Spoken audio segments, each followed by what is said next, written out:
ஒரு அருமையான lunch box recipe எப்படி செய்யலான்னு பார்க்கலாம் வாங்க. 3 டேபிள் ஸ்பூன் எண்ணெய் ஊற்றிக்கிங்க ப்ரெஷர் குக்கரில். 2 சின்ன துண்டு பட்டை, கிராம்பு, ஏலக்காய், கொஞ்சம் சோம்பு, கொஞ்சம் சீரகம், 2 பெரிய வெங்காயம் நீளமாக கட் பண்ணி நல்ல கோல்டன் ப்ரௌனாக வதக்கிக்கிங்க.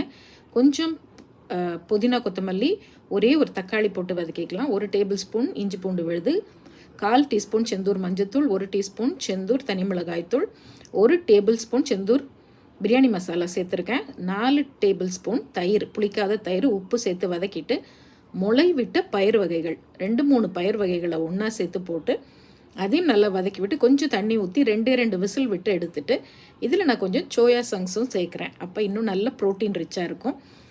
1 கப்புக்கு 1.5 கப் அளவுன்னு 3 கப்பு அரிசிக்கு 4.5 கப்பு தண்ணி ஊற்றிருக்கேன். அரை மூடி எலுமிச்சம்பழம் ஊற்றி நல்லா பிழிஞ்சு விட்டுட்டு அரிசியை போட்டுட்டு நல்லா தண்ணி அதை இழுத்த பிறகு மிதமான தீயில் 10 நிமிஷம் அப்படியே வெயிட் போட்டு சிம்மரில் வச்சிங்கன்னா அருமையான ப்ரோட்டீன் புலாவ்.